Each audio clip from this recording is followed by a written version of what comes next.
wind came from the north that morning, cold and restless, driving long fingers of mist across the dunes.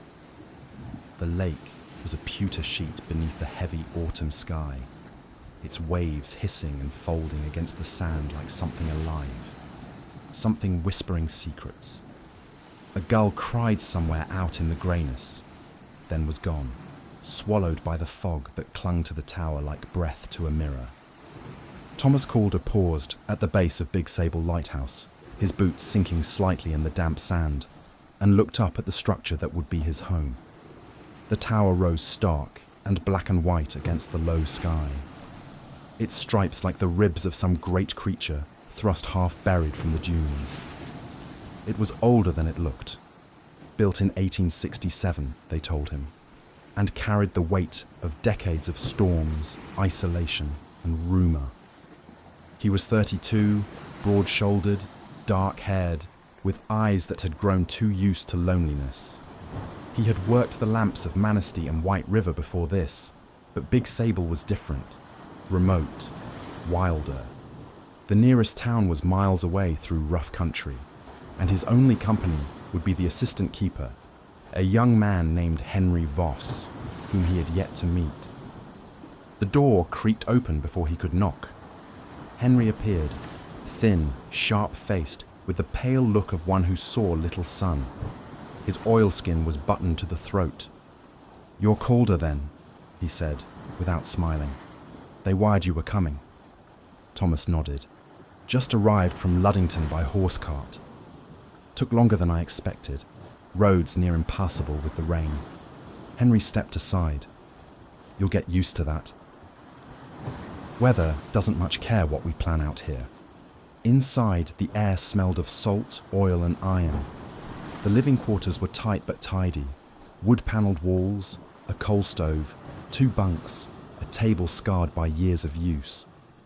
The spiral stairs climbed up and out of sight, their metal steps echoing faintly like the turning of a key. Henry poured coffee into tin mugs. "We tend the light in shifts, 8 hours each. I take the midnight to 8 watch. You the rest. Simple enough. Supplies come by boat twice a month when the lake allows. You fish, you keep records, you clean the lens. That's it." Thomas took his mug, warming his hands. "And when the lake doesn't allow?" Henry gave a half smile, the first trace of humour. "Then we make do and pray the fog doesn't drive us mad." The day passed in labour. Thomas unpacked, checked the oil reserves, cleaned the brass fittings, and climbed the narrow stair to the lantern room. The view there was boundless, the dunes stretching in rolling ochre lines, the forest beyond dark with pine, and the lake endless and heaving. The air was sharp and damp, the smell of it both invigorating and faintly wrong, like iron and decay. That night, the fog came in thick and full, pressing against the glass of the lantern room. The light rotated steadily, a bright, patient eye in the suffocating dark. Thomas stood beside it, hands clasped behind his back, listening to the hum of the mechanism and the groan of the waves below. At midnight, Henry relieved him. "She'll call tonight," Henry said quietly, almost to himself. Thomas frowned. "Who?" Henry's gaze lingered on the black water beyond the window. "The lake. You'll hear her before long." Thomas said nothing. He descended the stairs and lay down in his bunk, the foghorn sounding at intervals through the mist, a long, low wail that trembled through the floorboards. He slept fitfully, dreaming of movement beneath the surface of the water, a shape vast and shifting, gliding just below the light's reflection. When he awoke before dawn, Henry was already outside. Thomas joined him, tightening his coat against the cold. The fog had thinned, revealing a strange sight on the shoreline below. "See that?" Henry pointed toward the sand where the tide had receded. Thomas followed his gesture. There, half buried in kelp and foam, lay a mark, a long, furrowed impression, that curved like the trail of something dragged from the water. It was easily 20 feet in length, deeper at one end, where the sand was gouged as though by claws or fins. Debris from a wreck? Thomas ventured. Henry shook his head. No wreck in weeks. And wreckage doesn't crawl onto shore. Thomas crouched beside the mark. The sand was wet and disturbed, the edges sharp, recent. He touched the impression and felt a shudder of unease that had nothing to do with the cold. There are stories, Henry said after a moment. Old keepers used to talk of something out there in the deeps, said the fog draws it close. They called it the Serpent of Sable. Thomas glanced at him, expecting a grin, but Henry's expression remained flat and serious. I don't put much stock in tales, Thomas said, standing. Men see strange things in fog and loneliness. Henry looked out to sea, his face unreadable. Maybe. But the fog's been thicker than usual this season, and the fish, they've gone scarce. The day brightened, but never truly cleared. Gulls circled the headland, crying harshly, then vanished inland. That evening, Thomas took his watch again. The sea was calm, deceptively so, the surface smooth as glass. Around 2 a.m, while trimming the wick, he heard it, the sound Henry had mentioned. It began faintly, like a low hum rising through the tower's foundation, then grew into a deep, rolling moan that seemed to come from the lake itself.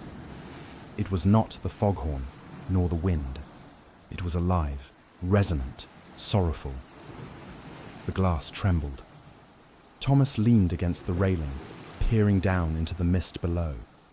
For a moment, he thought he saw movement, a shadow gliding beneath the surface, immense and sinuous, vanishing as quickly as it appeared. The sound faded. The waves resumed their usual rhythm. But the air felt different now, heavy, charged with something unseen. When Henry came up at dawn, Thomas described what he'd heard. Henry nodded slowly. You'll hear it again. We both will. It always starts with the call. Thomas frowned. Always. But Henry only turned to polish the lens, saying nothing more.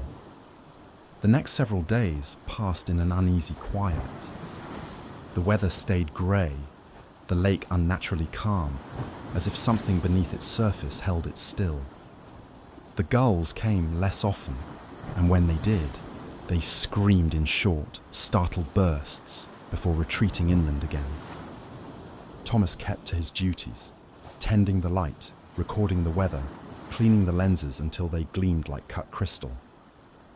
But his thoughts kept returning to the sound, that low, mournful note that had risen from the depths on his second night at Big Sable.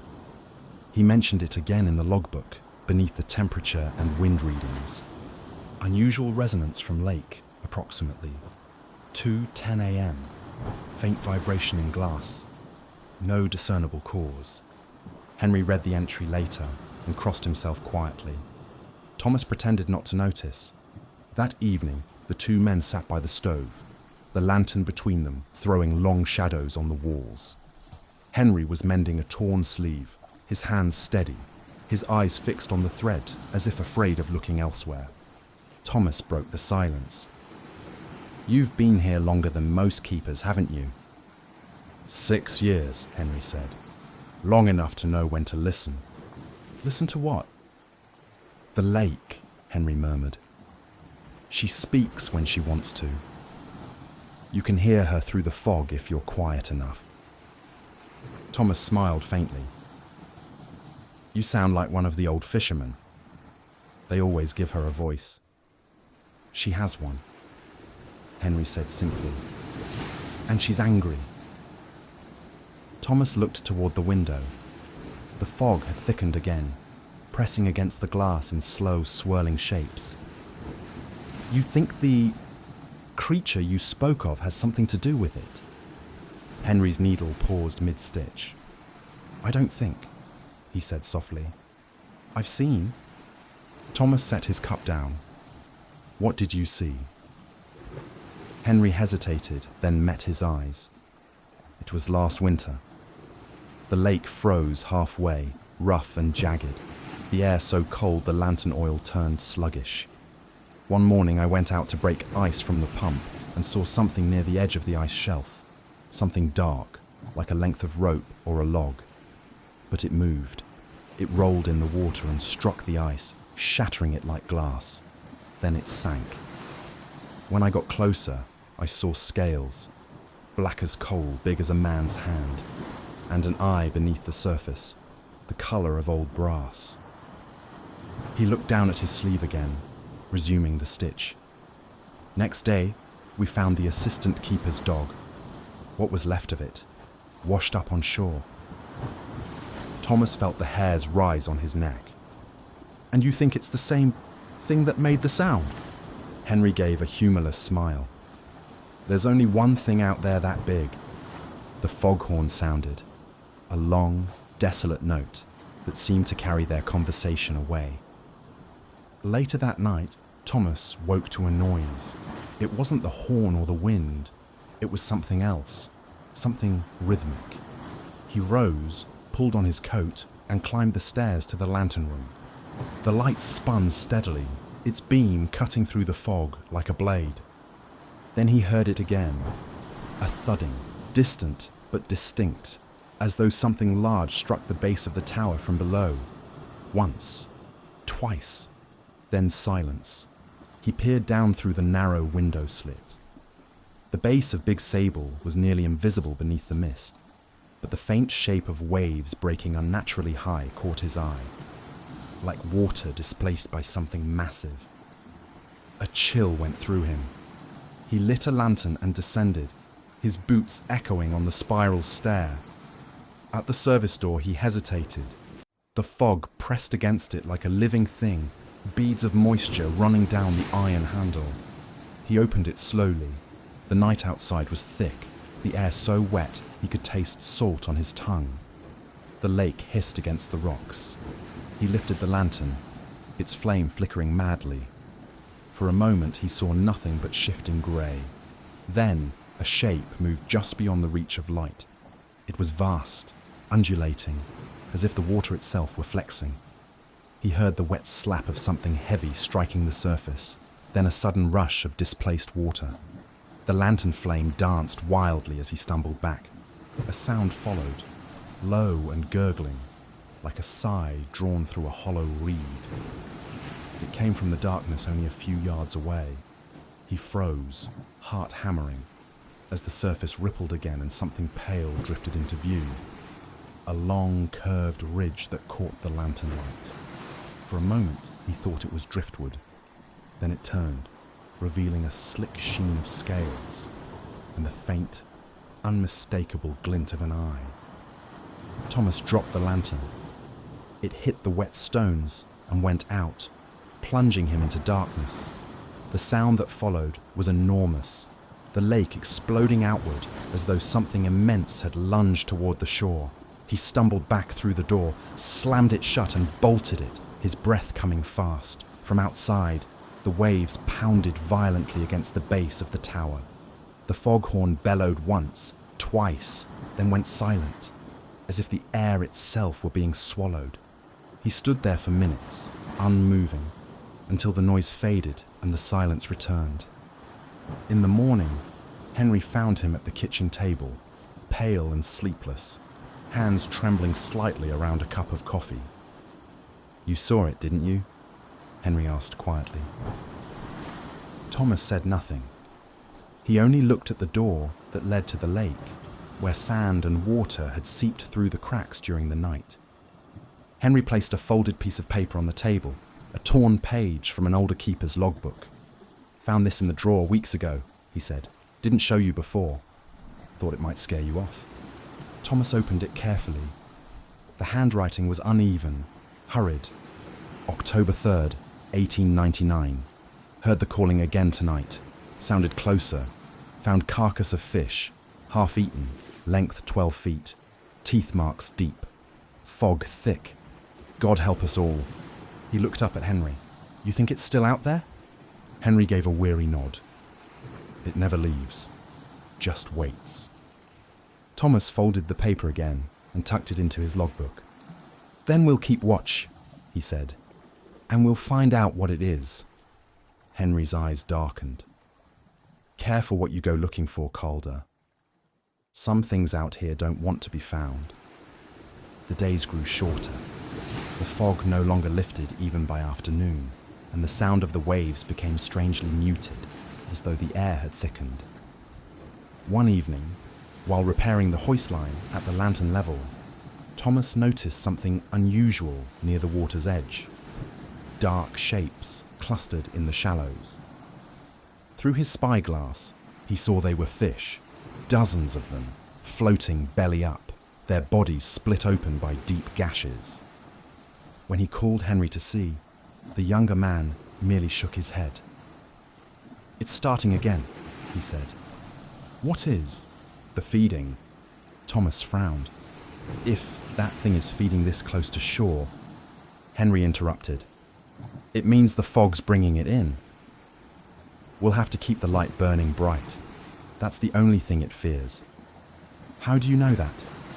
Henry hesitated. "Because the one night it came closest, the night we found the dog, it was when the light went out." Thomas said nothing more, but that night he checked the oil reserves twice and wound the mechanism by hand. The light at Big Sable did not falter, its beam cutting through the mist in steady rotation. Yet sometime after 3 in the morning, the light dimmed. Not out, but weaker, as if a shadow had passed across it from outside. Thomas hurried to the lantern room, his pulse hammering. He checked the lamp, the wick, the gears, nothing amiss. But the darkness beyond the glass seemed alive, thick with movement. Then came the sound again, deeper this time, almost angry. It vibrated through the tower walls, rattling the panes. And beneath it, faint but distinct, was another sound, a scraping, as if something rough and immense were dragging itself along the stones of the foundation. Thomas leaned close to the glass, staring downward. Through the fog, he saw something vast circling the base of the tower, an immense coil breaking the surface, then sinking again. He whispered, "Dear God." The thing moved with a terrible grace, its scales glinting like wet slate in the faint light. It made another low, rumbling sound that seemed almost like speech, a call that resonated in Thomas's bones. Then, as suddenly as it had come, it slipped back into the depths, leaving only ripples and silence behind. When Henry came to relieve him at dawn, Thomas said nothing. He only stared out over the lake, where the fog hung low and still, like a shroud. The first storm of October came without warning. At dusk, the air turned metallic, sharp with the scent of rain and ozone. The lake, so unnervingly calm for days, began to stir, low ripples spreading from the horizon like a vast creature rousing from sleep. The gulls vanished inland, and the fog thickened until the dunes and the sky became one grey wall. By nightfall, the wind arrived, not as a steady gale, but in great heaving gusts that struck the tower with the weight of fists. The lantern glass trembled, and the sound of the sea below deepened into a constant, pounding roar. Thomas and Henry worked side by side in the lantern room, securing the mechanisms and checking the seals around the glass panes. Their words were few, their movements brisk. "She's angry tonight," Henry muttered, watching the waves crash against the base of the tower. Thomas nodded grimly. "The lake or the thing beneath it?" "Both." The rain began in earnest then, a sweeping, horizontal deluge that blurred everything beyond the window. The beam of the light could barely pierce more than 100 yards into the murk. Hours passed like this, the tower groaning with every gust. Then, between the cracks of thunder, came another sound, faint, rhythmic, wrong. A knocking, not from above or within, but from below. The same deep, resonant pounding Thomas had heard nights before, only now closer, It reverberated through the floor plates and up the iron stairs like the heartbeat of some enormous creature. Henry froze, hand on the railing. "It's coming close," he said, voice barely audible over the storm. Thomas grabbed the spyglass and peered through the rain-streaked glass. At first, he saw only the churning grey of the water below. Then lightning split the sky, illuminating the lake in a white flash. And in that instant, Thomas saw it. A shape the size of a schooner, rolling just beneath the surface. Its body coiled like rope, its skin gleaming black and scaled. A head rose briefly from the foam, long and ridged, the eyes like molten copper catching the light. Then the darkness swallowed it again. Thomas stepped back, heart pounding. "It's real," he whispered. Henry gave a short, humorless laugh. I told you." Another strike of lightning. This time the creature surfaced further out, thrashing violently. The water frothed, and something, an enormous fin or wing, rose from the depths, scattering the waves like matchsticks. The thunder rolled a moment later, and the sound merged with a new one. A deep, keening wail that seemed to come from the beast itself. It was a cry of pain, or rage, or something older and nameless. Henry stumbled toward the stairs. "We need to secure the base. If it hits the tower..." Before Thomas could answer, the whole structure shuddered violently. Tools clattered from their hooks. The lens swung slightly in its frame. Below them, there was the unmistakable grinding of stone against stone. "The foundation!" Henry shouted. "It's striking the foundation!" They raced down the spiral stairs, the air growing colder and wetter as they descended. At the lower landing, water seeped through the door seams, black and slick. The tower groaned again, and the door shook as if something massive had struck it from the outside. Thomas grabbed a wrench and jammed it through the bolt, reinforcing the lock. "If it breaks through..." Henry cut him off, eyes wide. "It's not trying to get in. It's testing us." The floor trembled once more, and this time they both heard it. A long, dragging sound, like scales scraping across the stone base.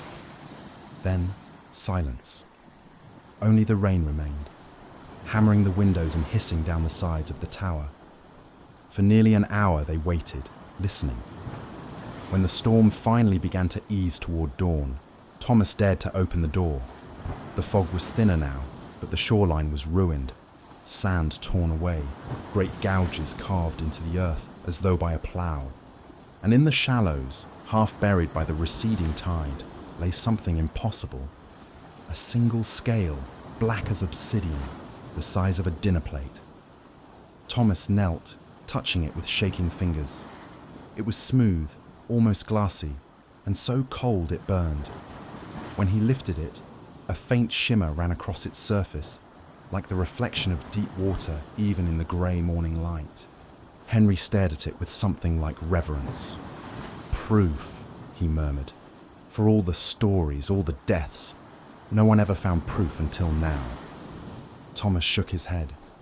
"This isn't proof. It's a warning."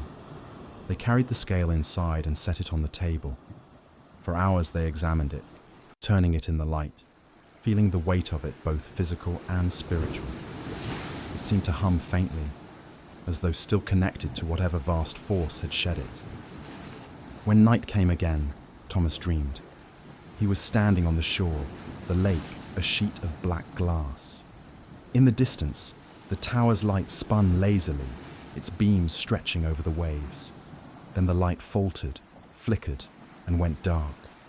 The water stirred. Something vast rose from it, not in full but in suggestion, a shadow that blocked out the stars. A voice whispered through the fog, not words, but the shape of them. He could feel meaning without sound. It was calling his name. He woke with a start, heart pounding. The lantern beside his bed had gone out. The room was dark, save for a faint glow coming from the kitchen. He rose, feet silent on the boards, and followed the light. The glow came from the scale. It shimmered faintly on the table, pulsing like a heartbeat. Henry was there too, standing motionless, staring at it. "Do you see it?" he whispered. Thomas nodded. "It's alive." "No," Henry said slowly. "It's awake." The foghorn groaned then, long and hollow, though the lake outside was calm. The light above began to flicker again, as though answering some unseen signal. Thomas moved toward the stairs. "We need to check the lantern." Henry didn't move. His eyes were still fixed on the glowing scale. "It's speaking," he murmured. "Can't you hear it?" "Henry!" Thomas said sharply. "Step away." But Henry only tilted his head, listening to something Thomas could not hear. "It's not a monster," he whispered. "It's older than monsters, older than the lake." Then, without warning, he turned and bolted for the door. "Henry!" Thomas lunged after him, but by the time he reached the threshold, the other man was already running into the fog. The beam of the light above caught him briefly, a pale figure against the dark surf, and then he was gone. Thomas shouted his name again, but the wind carried it away. Only the sound of the waves answered. At dawn, he found Henry's boots near the waterline, half buried in sand. There were no footprints beyond them, no sign of a struggle, no trace of blood. Only the same long, sweeping grooves that curved down into the lake, the same shape he had seen that first morning. He stood there for a long while, the wind cold against his face, the light still burning behind him. The foghorn gave one last mournful cry before falling silent again. When he returned inside, the scale was gone. Only a faint, wet stain remained on the table.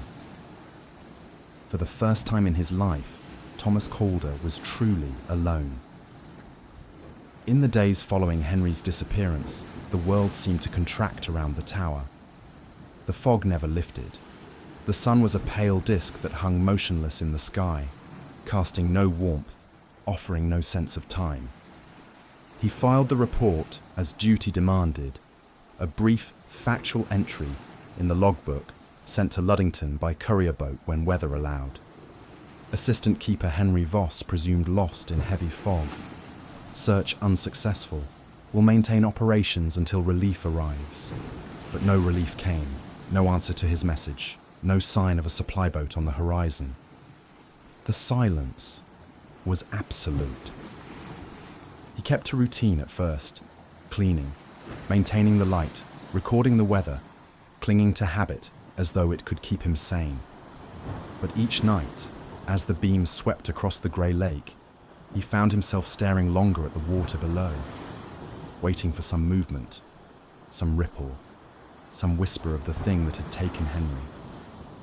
The dreams came again, heavier now, thick with imagery he could not explain. He dreamt of endless water beneath the earth, of tunnels carved in black stone where shapes moved just beyond sight.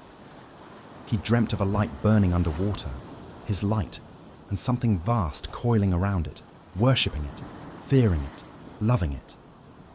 When he woke, the air in the tower felt damp and heavy, as though the lake itself were breathing through the walls. The nights grew colder. Thomas stopped lighting the stove. He claimed it made the air too thick. He slept only in brief snatches, drifting in and out of feverish waking. The sound of the lake filled every silence. The slow, constant pulse of the waves, like the heartbeat of something immense and unseen. Then one night, he heard it again. The knocking. He rose from his bunk and went to the stairwell. The sound was faint at first, rhythmic, deliberate. 3 slow knocks, then silence. It came from below, from the very base of the tower. He descended, lamp in hand, each step echoing softly. The iron rail was slick with condensation. When he reached the bottom, he stopped before the heavy door. The knocking came again, so close it made the wood vibrate. He whispered, "Henry." The knocking stopped. Then, impossibly, A voice answered. Not words, not exactly, but a wet whisper that seemed to form meaning in his mind rather than his ears. It sounded like the rolling of waves and the sigh of deep water. He could not make out what it said, only that it knew his name. He stumbled back, dropping the lamp. It shattered, the flames sputtering out in the damp. When he returned to the upper levels, he found water seeping through the cracks in the floorboards. Salt water. The next morning, he discovered something strange on the dunes. Marks in the sand, perfectly circular, descending toward the water like footprints left by something immense and limbless. He followed them down to the tide line, where he found a piece of iron half buried in kelp. A section of the tower's foundation plate wrenched free. The bolts had been torn, not rusted, not weathered. Torn, as if by tremendous force. That night, the knocking came again, this time louder. Thomas did not run. He took up a lantern and descended once more. The door quivered in its frame with each strike. The light inside the tower flickered in time with the blows, as though the mechanism itself were reacting to the presence outside. He pressed his palm to the wood. It was ice cold. Beneath his hand, he could feel it. The slow, sinuous movement of something vast and alive brushing against the stone base of the tower. Then came the voice again, clearer this time, rising up through the cracks in the door like vapor. Keeper! Thomas staggered back. The word had formed distinctly in his mind, not in sound, but in meaning, resonating from the very air. He whispered hoarsely, "What do you want?" The answer came in a low, drawn-out tone, almost gentle. Light. For a long moment, he stood there, unable to move. Then, slowly, he turned and looked up toward the lantern room high above. In the days that followed, he began to understand, or believed he did. The creature wanted the light, needed it. The beam that reached across the water seemed to draw it nearer, as though it were a beacon not for sailors, but for something far older. The realization both terrified and thrilled him. He began to keep 2 logbooks, one for the official records and one for himself. In the latter, his handwriting grew increasingly erratic. October 20th. The sound again. It called my name. It knows me. Perhaps it is not evil. Perhaps it is only lost. October 23rd. The water moves in rhythm to the lamp's rotation. It follows the light. There is a connection.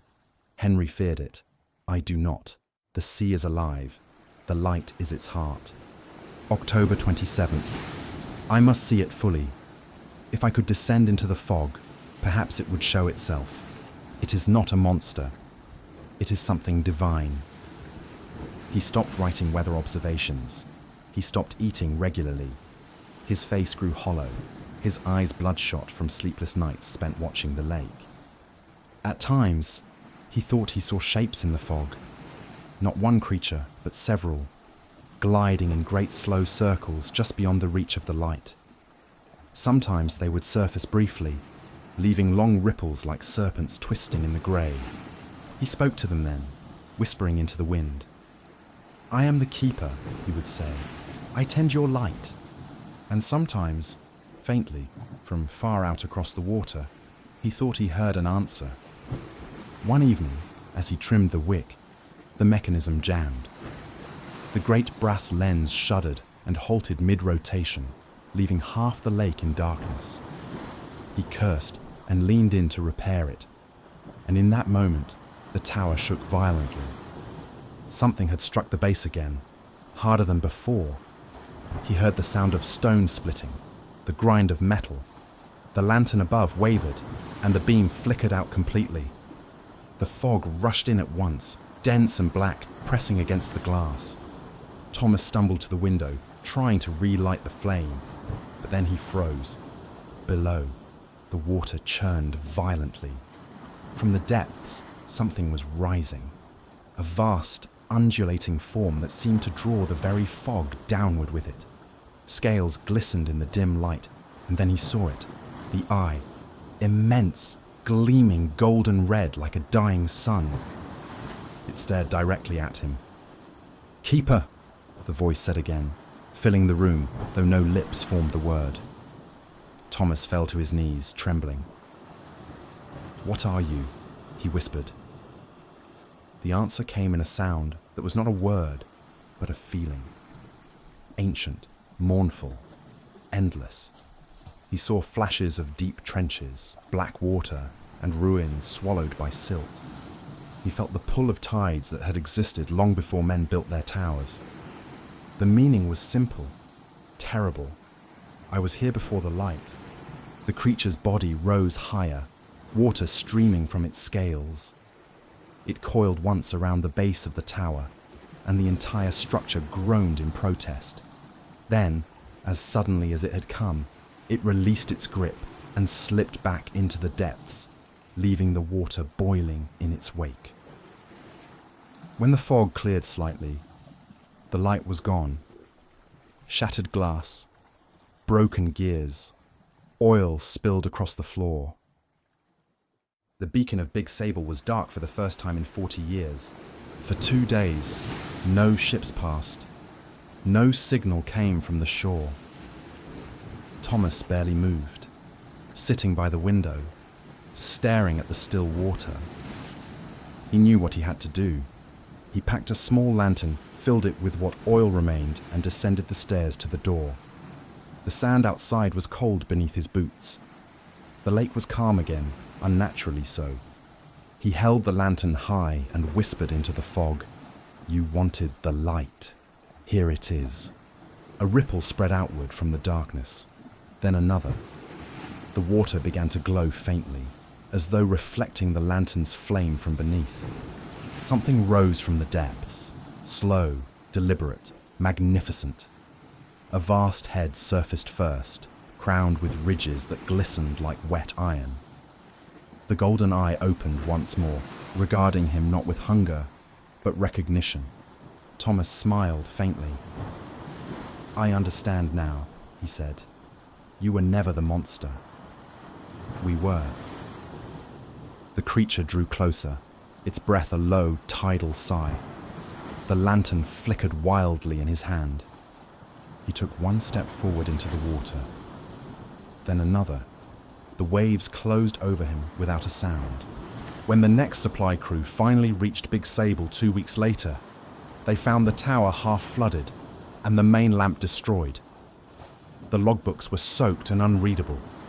Only a single loose page remained, pinned beneath a paperweight on the table.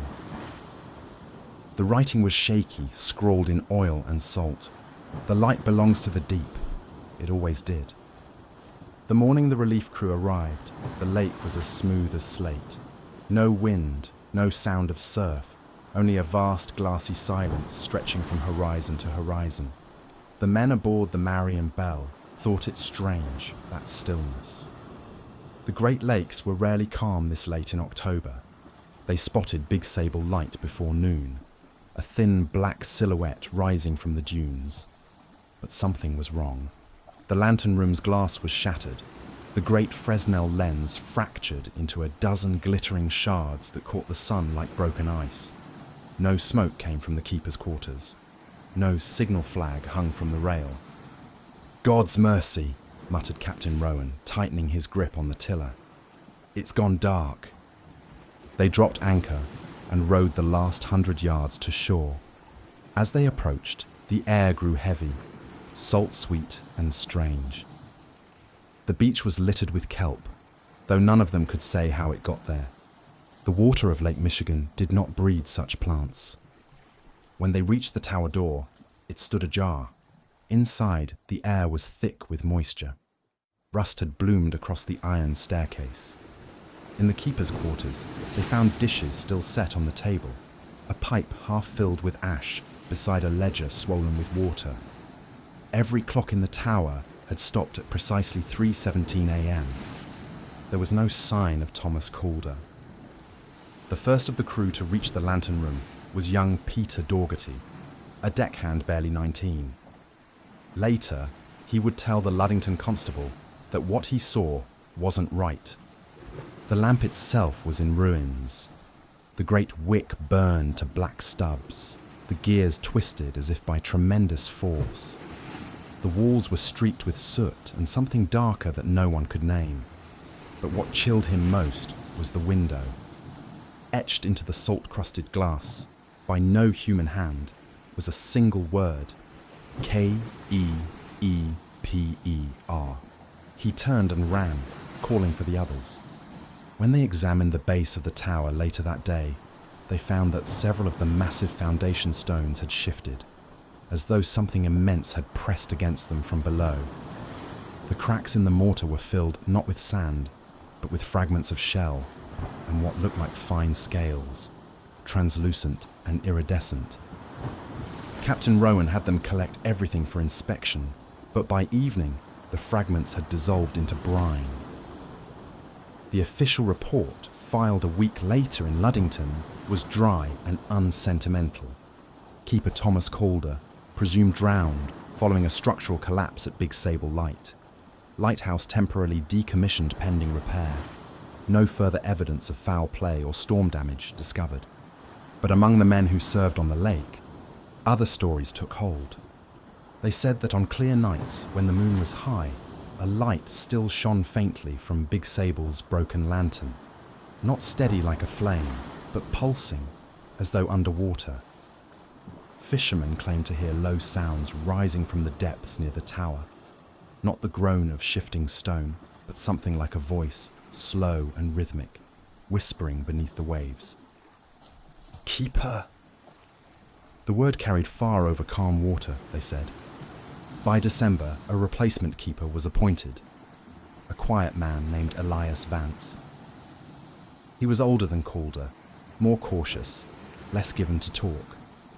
He arrived with 2 assistants and strict orders to keep the light running through winter. On his first night, he repaired the lens as best he could and trimmed the wick. The lamp burned again, casting its familiar beam across the lake. Yet as the others slept, Elias remained awake in the lantern room, listening to the wind. The glass occasionally fogged from within, though the night was clear and bitter cold. He wiped it clean, only for new condensation to form immediately, not from his breath, but from the outside.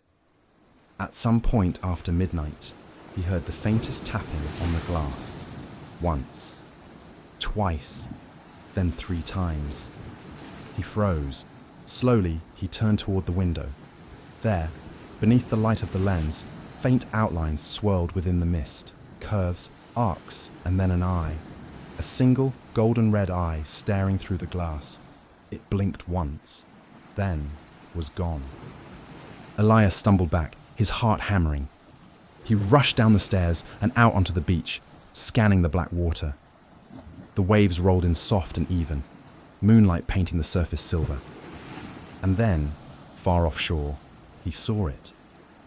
A faint glow beneath the surface, deep and immense, moving slowly away from the shore.